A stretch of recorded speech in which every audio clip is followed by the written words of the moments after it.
పెళ్లిడికొచ్చిన ఇద్దరు పిల్లలున్న తండ్రి తప్పటడుగులు వేశాడు. పిల్లలకు మార్గనిర్దేశం చేయాల్సిన వాడే దారి తప్పాడు. ప్రియురాలి కోసం కట్టుకున్న భార్యను కిరాతకంగా కడతీర్చాడు. గుడ్డెపోటుతో చనిపోయిందని 9 నెలలు అందర్నీ నమ్మించాడు. ఇంతకీ అతగాడి పాపం ఎలా పండింది? కలహాల్లో కాపురాలు కొట్టుకుపోతున్నాయి. అనైతిక సంబంధాలు పచ్చటి సంసారంలో చిచ్చు రేపుతున్నాయి. దంపతుల్లో ఎవరో ఒకరు చేస్తున్న తప్పులు కాపురాలను కూల్చుతున్నాయి. క్షణిక సుఖాల కోసం కట్టుకున్న వారిని కాటికి పంపుతున్నారు. వెరసి 3 ముళ్ల బంధాన్ని 3 నాళ్ల ముచ్చటగా మారుస్తున్నారు. విజయవాడ పోరంకిలో ప్రేయసి మోజులో పడి భార్యను హత్య చేసిన కేసులో నివ్వెరపోయే విషయాలు వెలుగులోకి వచ్చాయి. ప్రసాద్ చౌదరి, రేణుకాదేవి దంపతులు విజయవాడ పోరంకి ప్రాంతంలో నివసిస్తున్నారు. వీరికి కుమారుడు, కూతురు ఉన్నారు. కుమారుడు నగేష్ లండన్లో ఉన్నత చదువులు చదువుతుండగా కూతురు తేజశ్రీ హైదరాబాద్లో సాఫ్ట్వేర్ ఇంజనీర్గా పనిచేస్తున్నారు. దీంతో పోరంకిలోని ఇంట్లో ప్రసాద్ చౌదరి, రేణుకాదేవి మాత్రమే ఉండేవారు. బ్యూటీషియన్గా పనిచేసే ఆకునూరి ఝాన్సీ అప్పుడప్పుడు రేణుకాదేవి ఇంటికి వచ్చేది. ఈ క్రమంలో ఝాన్సీ, ప్రసాద్ చౌదరికి మధ్య ఏర్పడిన పరిచయం వివాహేతర సంబంధానికి దారితీసింది.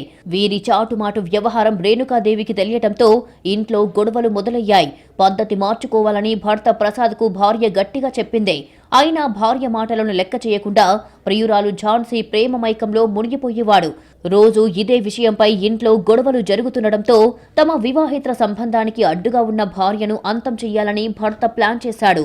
మా అమ్మగారు చనిపోయిన తర్వాత కూడా ఆయన సంతోషంగా ఉండడం, వేరే వాళ్ళతో కాల్స్ కొంచెం ఎక్కువ టైం మాట్లాడడం, ఇలాంటి కొన్ని బిహేవియరల్ చేంజెస్ మేము గమనించి ఒకరోజు మా తమ్ముడు మా నాన్నగారి ఫోన్ చెక్ చేయడం జరిగింది. చెక్ చేస్తే ఆ ఫోన్లో మాకు చాలా దారుణమైన నిజాలు బయటపడ్డాయి. ఆకునూరు ఝాన్సీ అండ్ మా నాన్నగారు ఇద్దరు కలిసి మా అమ్మగారిని ఎలా చంపాలి అనే కుట్రకి ప్లాన్ చేసి ఝాన్సీ చెప్పే ఇన్స్ట్రక్షన్స్పై ఎలా చంపాలో అలా చేశాడు.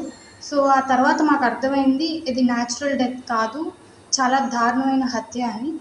గతేడాది మే 18న భర్త ప్రసాద్ పండ్ల రసంలో నిద్రమాత్రలు కలిపి భార్య రేణుకాదేవికి ఇచ్చాడు. ఆ జ్యూస్ తాగిన ఆమె గాఢ నిద్రలోకి జారుకుంది. ఇదే అదునుగా ఆమె ముఖంపై దిండుతో అదిమిపట్టి ఊపిరాడకుండా చేసి హత్య చేశారు. గుండెపోటుతో చనిపోయినట్లుగా భర్త ప్రసాద్ చౌదరి ముసలి కన్నీళ్లు కారుస్తూ బంధువుల ముందు హైడ్రామా చేశాడు. ఆమె అంత్యక్రియలకు కుమారుడు నగేష్ లండన్ నుంచి పోరంకికి వచ్చాడు. అప్పట్నుంచి తండ్రి ప్రసాద్ ప్రవర్తనలో వస్తున్న మార్పులను గమనించాడు.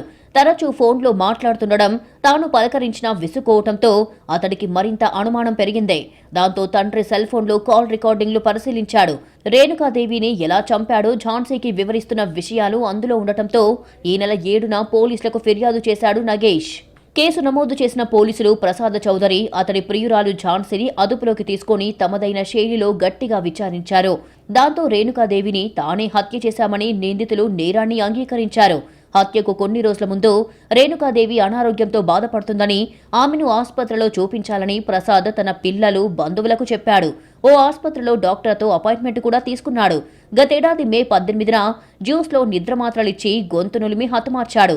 ఆమె చనిపోయాక ఆసుపత్రికి రావాలని చెప్పినా భార్య నిరాకరించిందని, చివరికి గుండెపోటుతో చనిపోయిందని నమ్మించాడు.